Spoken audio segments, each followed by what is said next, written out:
અને good morning, સ્વાગત છે આપનું. અને શરૂઆત કરન્સી માર્કેટની અપડેટ સાથે કરીએ તો શરૂઆતી કારોબારમાં ડોલર સામે રૂપિયો 17 પૈસા નબળો થઈ 85.81 પ્રતિ ડોલરની સામે 85.98 પ્રતિ ડોલર પર ખુલતો જોવા મળ્યો હતો. જોકે ત્યારબાદ રૂપિયાના સ્તરની વાત કરી લઈએ તો 98.53ની સાથે ડોલર ઇન્ડેક્સમાં કામકાજ અને 85.83ના સ્તર પર રૂપીમાં કામકાજ આપણને જોવા મળતું દેખાઈ રહ્યું છે. એટલે નરમાશ સાથેનો કારોબાર ડોલર ઇન્ડેક્સમાં અને રૂપીની વાત કરી લઈએ તો ત્યાં પણ થોડી વેચવાલી વધતી દેખાઈ રહી છે.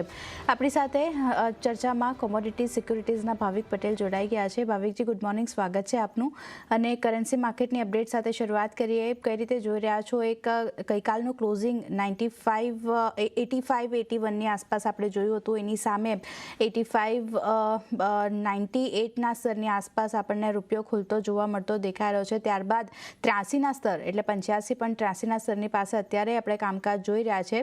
એફઆઈઆઈ આઉટફ્લો જે રીતે બનતો દેખાઈ રહ્યો છે, યુએસ તરફથી જે ટ્રેડ ટોકની અનસર્ટેનિટી બનતી દેખાઈ રહી છે, એને કારણે દબાણ રૂપિયામાં આપણે જોઈ રહ્યા છે. પણ કઈ રીતે તમે ધ્યાન રાખી રહ્યા છો લેવલ સ્પેસિફિક? કારણ કે સોમવારની જે આપણે વાત કરી લઈએ તો અહીંયા આરબીઆઈ તરફથી ડોલરમાં એક વેચવાલી કરવામાં આવી હતી અને હવે ખાસ કરીને જો આપણે આરબીઆઈનું સ્ટેન્સ જોઈએ તો તે થોડું અહીંયા ઇન્ટરવેલ કરે એવું નથી લાગી રહ્યું. કઈ રીતે આ બધાની વચ્ચે યુએસડી આઈએનઆરની ચાલને જોઈ રહ્યા છો? Good morning. આપણે જોઈએ તો ગઈકાલે ડોલર ઇન્ડેક્સમાં થોડીક તેજી જોવા મળી હતી. એનું એક કારણ એ હતું કે જે મોંઘવારીના આંકડા યુએસના જે હતા એ ફેબ્રુઆરી પછી સૌથી હાઈએસ્ટ હતા. દેટ મીન્સ કે આગળ જતા હવે જે યુએસ ફેડ જે છે એ હમણાં હાલ પૂરતું ઇન્ટરેસ્ટ રેટ કટ કરવાનું જે છે એ થોડુંક રોકી રાખી શકે છે, જેના લીધે ડોલર ઇન્ડેક્સમાં આપણને મજબૂતી જોવા મળી હતી. સેમ વે આપણે રૂપિયામાં જોઈએ તો એને લીધે જ આપણે રૂપિયો આજે જોઈએ તો ઓપન થયો તો ઘણો વીક, પણ એના પછી થોડીક કવર પણ થઈ રહી છે. તમે જેમ કીધું કે આપણે ઇનફેક્ટ આપણા જે મોંઘવારીના આંકડા આવ્યા હતા એ હજી પણ ઘટીને આવ્યા છે, એટલે આગળ જતાં મે બી આરબીઆઈ જે છે એક ઓર કદાચ રેટ કટ કરી શકે છે, જે પણ ઓફકોર્સ રૂપી માટે થોડુંક વીકનેસ જોવા મળી શકે છે. બટ અધરવાઇઝ માર્કેટ અત્યારના યુએસ અને આપણી ટ્રેડ ટોકનું કેટલું ડીલ થયું છે એના ઉપર ખાસ કરીને નોંધ કરી છે. ઇનફેક્ટ ડોલર ઇન્ડેક્સમાં આપણે જોઈએ તો 2-3 દિવસ પહેલાં થોડુંક ઓવરસોલ્ડ હતું, એટલે એક્સપેક્ટેડ હતું કે 97ની નીચે ગયું છે, તો હવે 98 50થી 99 સુધી જોવા મળી શકે છે ને એ રિકવરી પણ આવી છે. બટ આ પોઝિટિવ એ છે કે અત્યારના ગઈકાલની કમ્પેરિઝનમાં ડોલર ઇન્ડેક્સમાં ખાસ કોઈ વધારે હલચલ નથી જોવા મળી. બટ રૂપિયો છે એ ખાસ કરીને આપણે જોયું કે વીક ઓપન થયા પછી સ્ટ્રોંગ થઈ રહ્યો છે. દેટ મીન્સ કે હવે રૂપિયો જે છે એક્સપેક્ટેડ છે કે મે બી 86નું જે લેવલ છે એ એક સ્ટ્રોંગ રેઝિસ્ટન્સ તરીકે છે અને 86 ઉપર જાય છે તો જ વધારે વીકનેસ જોવા મળી શકે છે. અધરવાઇઝ નીચે 85-50થી 85-30નું જે લેવલ છે એ સપોર્ટ છે. તો શોર્ટ ટર્મમાં મને લાગે છે 85-30થી 86ની વચ્ચે જ રૂપિયો ટ્રેડ કરશે અને આગળ જો પોઝિટિવ યુએસ અને આપણી ટ્રેડ ટોક્સનું ફુલફિલમેન્ટ થશે તો મે બી રૂપિયો ઓર થોડુંક સ્ટ્રોંગ થઈ શકે છે. તો 86ના લેવલ ખાસ ધ્યાન રાખવા, એની ઉપર જાય તો મને લાગે તો રૂપિયો ઓર ડેપ્રિશિએટ થઈ શકે છે. ઓકે, તો યુએસડી આઈએનઆર માટે બનતો દેખાઈ રહ્યો છે એક રેન્જ બાઉન્ડ કામકાજ જ હજી આપણને બનતો દેખાઈ શકે છે. 86ના લેવલ ઇમ્પોર્ટન્ટ છે, એની ઉપર નીકળે છે તો પછી ડેપ્રિશિએટ વધારે આપણને રૂપીમાં બનતો દેખાઈ શકે છે, ધ્યાન રાખવાનું રહેશે. હવે સોનાની વાત કરી લઈએ તો અહીંયા પણ ભાવિકજી એક રેન્જમાં કામકાજ આપણે જોઈ રહ્યા છે. કોમેક્સની વાત કરી લઈએ તો 3500ના ડોલર હતા એની નીચે કામકાજ જોઈ રહ્યા છે અને સ્થાનિક બજારમાં જુઓ 97,325ના સ્તરની આસપાસ અહીંયા આપણને નંબર્સ આવતા દેખાઈ રહ્યા છે. ગઈકાલે જે ઉપલા સ્તરેથી ઘટાડો આપણે જોયો હતો, નીચલા સ્તરેથી ફરી એકવાર આજે એક રિકવરી આપણે જોઈ રહ્યા છે, પણ આ રિકવરી એક સીમિત રિકવરી લાગી રહી છે. રેન્જ બાઉન્ડ કારોબાર તમે જોઈ રહ્યા છો અપેક્ષિત છે, કારણ કે અહીંયા યુએસના જેમ તમે કહ્યું નંબર્સ જે સીપીઆઈ રિટેલ નંબર આવ્યા છે તે અહીંયાથી સારા આવતા દેખાયા છે, એને કારણે થોડું સેન્ટિમેન્ટલ ઇફેક્ટ જોઈ રહ્યા છે. પણ બીજી બાજુ જે ફેક્ટર સપોર્ટ કરી રહ્યા છે રૂપીમાં તે સોના માટે તે અહીંયા વધારે છે, કારણ કે ઇન્વેન્ટરી ડિમાન્ડ જે આપણે કહીએ તે વધતી દેખાય છે. સેન્ટ્રલ બેંક તરફથી ખરીદારીમાં એક વધારો આપણે જોઈ રહ્યા છે, ચાઇના તરફથી હવે ખરીદારી વધતી દેખાઈ રહી છે. તો આ બધા ફેક્ટર અસર કરી રહ્યા છે. લાગી રહ્યું છે અહીંયા પણ એક રેન્જ બાઉન્ડ કારોબાર આપણને જોવા મળી શકે કે પછી તેજી આગળ વધતી દેખાઈ શકે સોના માટે? ના, હમણાં તો મને લાગે છે કે રેન્જ બાઉન્ડ જ હશે. ઇનફેક્ટ આપણે કેટલા વખતથી જોયું છે છેલ્લા 1 મહિનાથી 3280થી 3380 જે છે એ લેવલમાં જ કશેક ને કશેક સોનું જે છે ઇન્ટરનેશનલ માર્કેટમાં એ ટ્રેડ કરી રહ્યું છે. આઈ થિંક 3400 ઉપર જવા માટે કોઈ ખાસ સ્ટ્રોંગ ટ્રિગર જરૂરથી જોવા મળશે. જો એ જ ટ્રિગર આવશે તો જ મને લાગે છે કે સોનામાં અત્યારના તેજી જોવા મળશે. અધરવાઇઝ ફંડામેન્ટલ ફેક્ટર્સ જોઈએ તો એક થોડા ન્યુટ્રલ છે કે જ્યાં હવે ટ્રેડ ટેરિફ છે એની હવે સેફ હેવન ડિમાન્ડ જે છે એ નથી આવી રહી. બટ નીચે પણ વધારે એટલે નથી જતું કારણ કે આપણે જોઈએ છીએ કે સેન્ટ્રલ બેંકનું બાઇંગ જે છે, ઇનફેક્ટ ચાઇનાનું બાઇંગ છે, ગોલ્ડ ETF ઇન્ફ્લોઝ છે. આ બધા ના લીધે પ્રાઇસીસ જે છે નીચેથી એક ટેલવિન જરૂરથી આવે છે. પણ 3400ની ઉપર જવા માટે કોઈક સ્ટ્રોંગ ફંડામેન્ટલ રીઝન જોઈએ અને તે અત્યારના માર્કેટમાં છે નહીં. એટલે જ માર્કેટ 3280થી 3360, 3380 આ રેન્જની વચ્ચે ટ્રેડ કરી રહ્યું છે. અને ગઈકાલના જે મોંઘવારીના આંકડા આવ્યા એના પછી જે ડોલરમાં સ્ટ્રેન્થ થઈ એના લીધે થોડુંક ગોલ્ડ જે છે એ વીક થઈ રહ્યું છે. અત્યારના આપણે MCXમાં જોયું તો MCXમાં પણ થોડુંક વીક છે કારણ કે રૂપિયો જે છે એ નબળો ખુલ્યા પછી સ્ટ્રોંગ થયો છે, જેના લીધે MCXમાં પણ આપણે જોઈએ છે કે ગોલ્ડ જે છે એ સ્લાઇટ વીક ચાલી રહ્યું છે. તો આઈ થિંક આગળ જતાં પણ મને લાગે છે કે પ્રાઇસીસમાં આપણને કોઈ મોટી મંદી કે તેજી જોવા નહીં મળે. 95થી 98ની જે રેન્જ છે એમાં જ ટ્રેડ કરશે. ગોલ્ડ 95ની નીચે જાય કાં તો 3280ની નીચે જાય તો મને લાગે છે કે 3200 અને MCXમાં 92,000 સુધીનું લેવલ જોવા મળી શકે છે. હાલ અત્યારને લાગી રહ્યું છે કે 95થી 98ની રેન્જ જે છે એમાં જ ટ્રેડ થાય. ઇન્ટ્રાડે મને લાગે છે કે જે રીતે ઓપન વીક થયો છે અને રૂપિયો જે રીતે સ્ટ્રોંગ થઈ રહ્યો છે એ રીતે હજી પણ સેલ ઓન રાઇઝની રણનીતિ રાખવી છે આજના દિવસમાં કે જ્યાં 97,500ની આસપાસ શોર્ટ કરી શકાય છે 97,000ના ટાર્ગેટે અને 97,700નો સ્ટોપ લોસ રાખી શકાય છે. ઓકે, તો શોર્ટ કરીને ચાલવાની સલાહ સોના માટે બનતી દેખાઈ રહી છે. ઉછાળે વેચવાલી કરીને ચાલવાનું રહેશે. 97,500ની આસપાસ મળે છે તો તમે વેચીને કામકાજ કરો.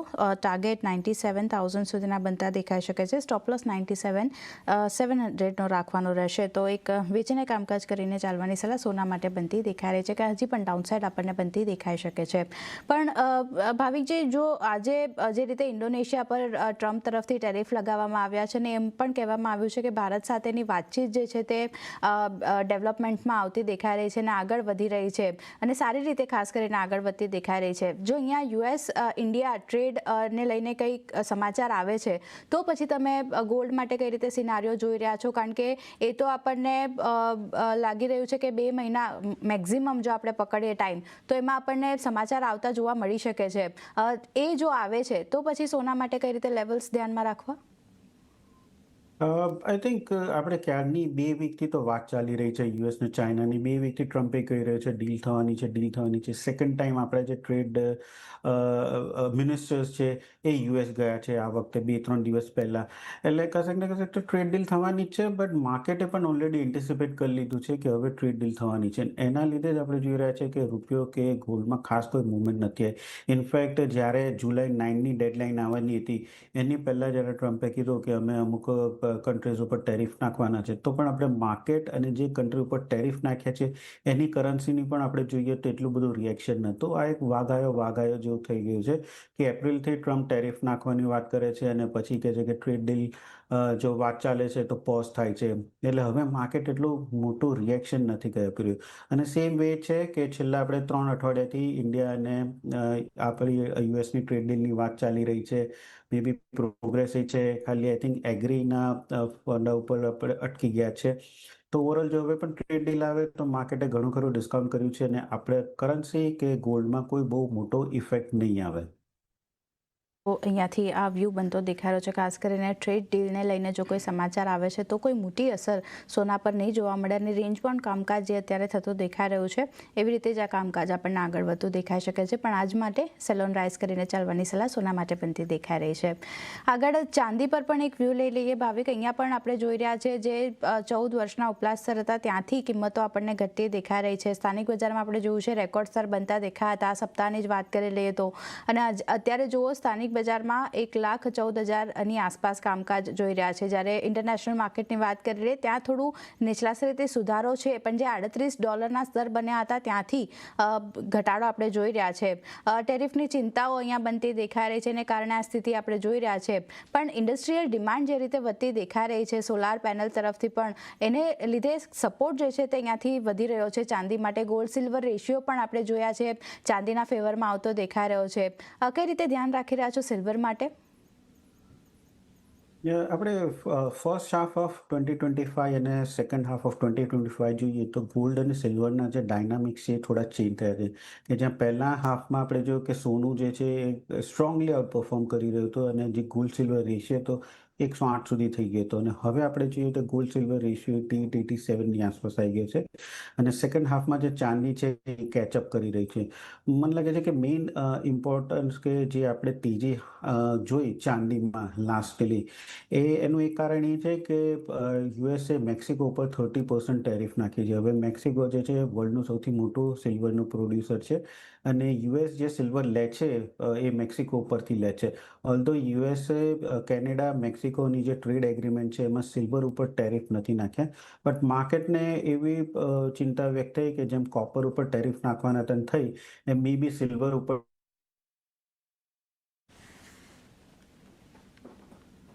ઓકે, એક ટેકનિકલ એરર આપણે ફરી એકવાર કનેક્ટ કરવાની ટ્રાય કરીશું, પણ હાલ સમય થયો છે એક વિરામ લેવાનો. વિરામ બાદ અન્ય કોમોડિટીઝ સાથે શોમાં આગળ વધીએ.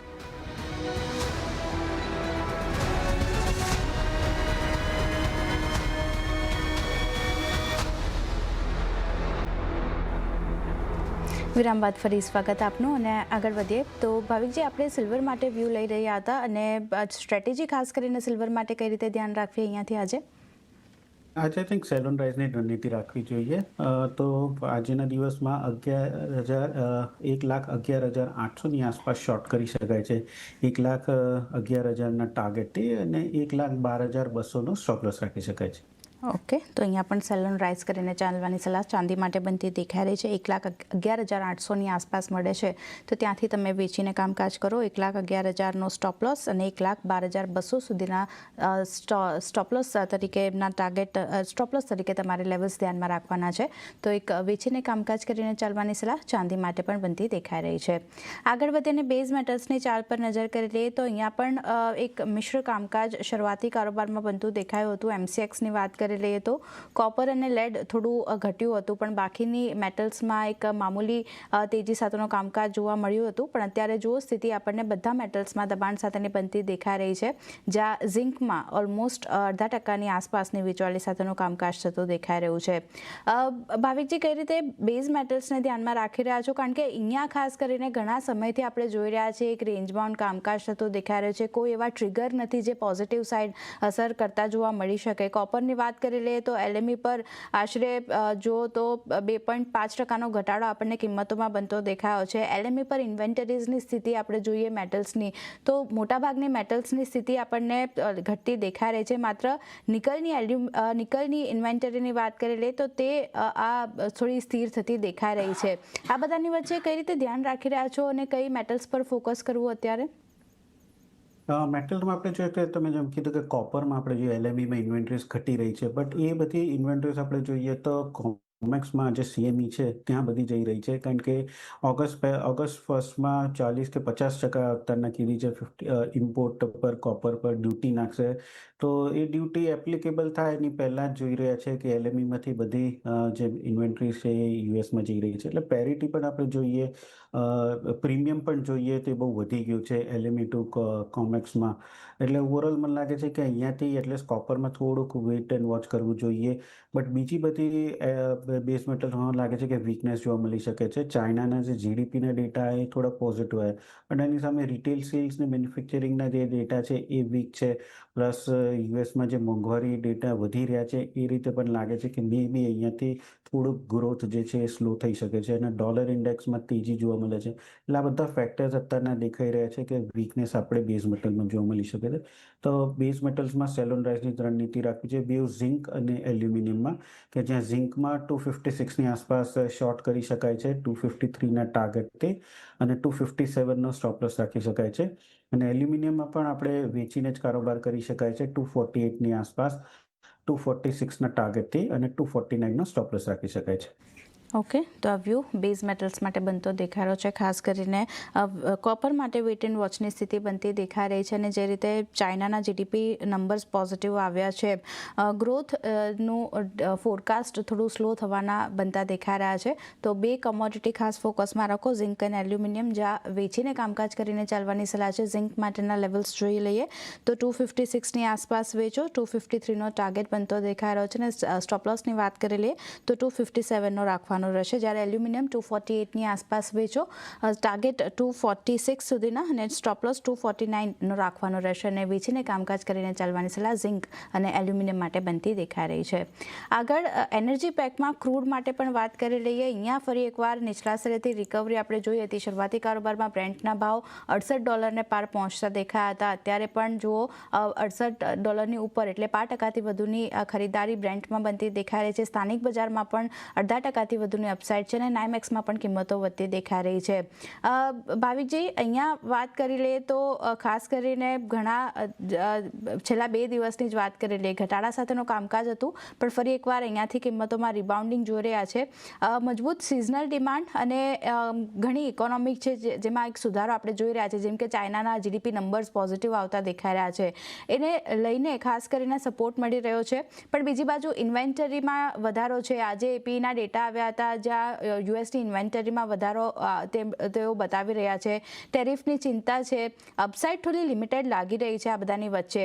ક્રૂડ માટે કઈ રીતે ધ્યાન રાખવું?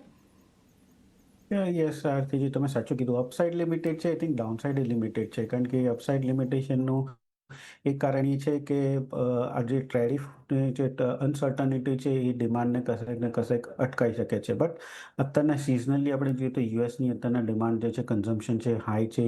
ઇન્ડિયાની પણ આપણે જોઈએ, ચાઇનાની એ પણ હાઈ છે. પ્લસ ઓપેક પ્લસ જે પ્રોડક્શન વધારવાના છે એનું અત્યારના માર્કેટ એબ્ઝોર્બ કરી શકે છે. મે બી લાસ્ટ ક્વાર્ટરમાં નહીં થઈ શકે.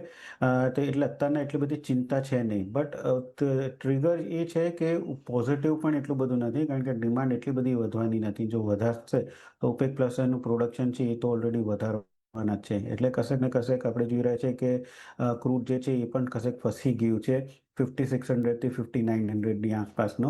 અત્યારના 5700નો બહુ સારો સપોર્ટ છે. જો 5700 બ્રેક થાય તો મને લાગે છે કે મે બી નીચે 5600થી 5500 જોવા મળી શકે. પણ જ્યાં સુધી 5700 બ્રેક ન થતો ત્યાં સુધી ડિફિટ સ્ટ્રેટેજી રાખવી જોઈએ. અપસાઇડ 5900 સુધી જ લિમિટેડ લાગે છે. તો આજના દિવસમાં કરંટ માર્કેટ પ્રાઇસ જે 5730 ચાલે છે ત્યાં જ હું બાય કરવાની રિકમેન્ડેશન આપીશ 5800ના ટાર્ગેટથી, અને સ્ટોપ લોસ રાખી શકાય 5700નો. ઓકે, ખરીદારી કરીને ચાલવાની સલાહ ક્રૂડ માટે બનતી દેખાઈ રહી છે. અત્યારે કરંટ માર્કેટ પ્રાઇસથી ખરીદારી કરી શકો છો. 5800નો ટાર્ગેટ, 5700નો સ્ટોપ લોસ ધ્યાનમાં રાખવાનો છે. અને તમને જણાવી દઈએ કે ઓપેક પ્લસ તરફથી ખાસ કરીને ડિમાન્ડ આઉટલુક મજબૂત થવાના સેકન્ડ હાફમાં અનુમાન બનતા દેખાયા છે. એને કારણે પણ રિકવરી આજે ક્રૂડની કિંમતોમાં બનતી દેખાઈ રહી છે.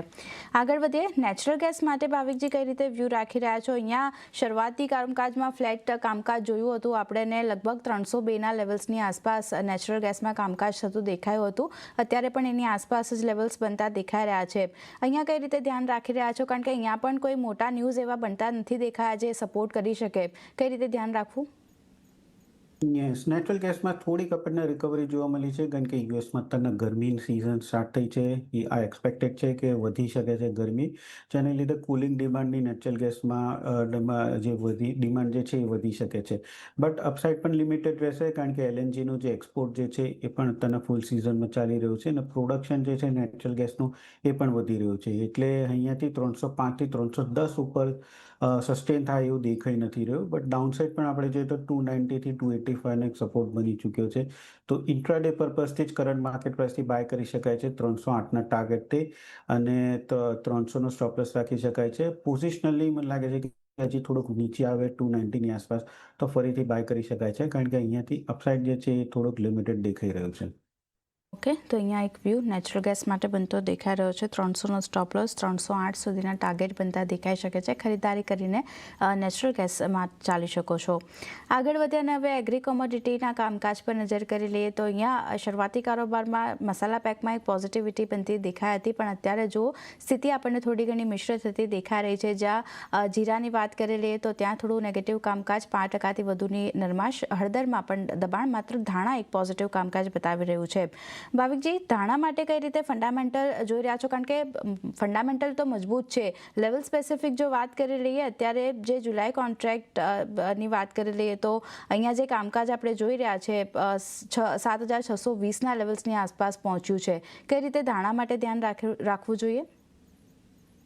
ધાણા આપણે જોઈએ તો નિયરલી જાન્યુઆરીથી જુલાઈ સુધી પ્રાઇસીસ જે છે બહુ જ ઘટ્યા હતા, કારણ કે જે કેરીઓવર સ્ટોક હતો એ બહુ જ સ્ટ્રોંગ હતો. હવે અત્યારના જોઈ રહ્યા છે કે જે કેરીઓવર સ્ટોક છે ધીરે ધીરે ઓછો થઈ રહ્યો છે અને પ્રાઇસીસ આ વખતે ઓછી હતી, એટલે એક્સપેક્ટેડ છે કે જે સોઈંગ જે છે એ પણ થોડુંક ઓછું થઈ શકે છે.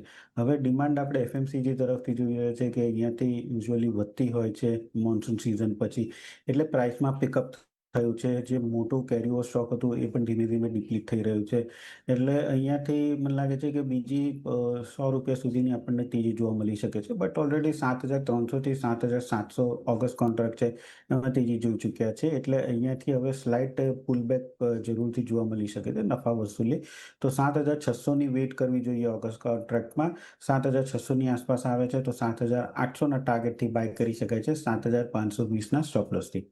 ઓકે, તો 7,600નો વેઇટ કરો ઓગસ્ટ કોન્ટ્રાક્ટ માટે, એની આસપાસ મળે છે તો ત્યાંથી તમે ખરીદારી કરીને ચાલી શકો છો. ધાણા માટે 7,800ના ટાર્ગેટ, 7,520નો સ્ટોપ લોસ ખાસ કરીને ધ્યાનમાં રાખવાનું છે. પણ આજે કોકુડની વાત કરી લઈએ, કપાસિયા ખોળમાં એક નેગેટિવ કામકાજ જોઈ રહ્યા છે આપણે. ઓલમોસ્ટ 0.5% વધુની વેચવાલી કપાસિયા ખોળમાં જે રીતે જોઈ રહ્યા છે. ભાવિકજી, અહીંયા કઈ રીતે લેવલ સ્પેસિફિક હવે ધ્યાન રાખવું? લેવલ સ્પેસિફિક મને લાગે છે કે કપાસિયા ખોળમાં જે કરેક્શન છે થોડું ઓવર થઈ શકે છે, કારણ કે 3300ની આસપાસ હતું ત્યારે આપણે જો ફિઝિકલ માર્કેટમાં શોર્ટનેસ બહુ હતી. હવે જે શોર્ટનેસ છે ફિઝિકલ માર્કેટમાં ધીરે ધીરે ઓછી થઈ રહી છે અને એના લીધે પ્રાઇસીસ જે છે એ દેખાડી રહ્યું છે. આ જે કરેક્શન છે એ એક્સપેક્ટેડ છે કે 3,080 સુધી પણ આવી શકે છે ઓગસ્ટ કોન્ટ્રાક્ટમાં. તો હજી પણ વેચવાની સલાહ રહેશે 3,080ના ટાર્ગેટથી, 3,170ના સ્ટોપ લોસથી. આઈ થિંક 3,200ની ઉપર જશે તો આપણને ફરીથી તેજી જોવા મળી શકે છે. તો કોઈને પણ નવી પોઝિશન લેવી હોય કે પોઝિશન, તો 3,200ની ઉપર જ્યારે જાય ત્યારે નવી બાય કરી શકાય છે. અધરવાઇઝ 30,080ની આસપાસ આવે છે, 3,080ની આસપાસ સોરી, તો ત્યાંથી એકવાર બાય કરી શકાય છે. ઓકે, તો આ વ્યૂ અહીંયા બનતો દેખાઈ રહ્યો છે કપાસિયા ખોળ માટે. સેલ કરીને ચાલવાની સલાહ ઓગસ્ટ કોન્ટ્રાક્ટ માટે બનતી દેખાઈ રહી છે. 3,080નો ટાર્ગેટ, 3,170નો સ્ટોપ લોસ ધ્યાનમાં રાખવાનો છે. હજી થોડી વેચવાલી આપણને કપાસિયા ખોળ બતાવી શકે છે. પણ એની સાથે જ ભાવિકજી, સમય ફાળવે મારી સાથે એગ્રી અને નોન એગ્રી બંને કમોડિટીઝ પર ચર્ચા કરવા બદલ આપનો આભાર. અને એ સાથે જ આ શોમાં બસ આટલું જ. મને પણ આપશો રજા. વધુ સમાચાર અને અપડેટ્સ માટે જોતા રહો CNBC બજાર. નમસ્કાર.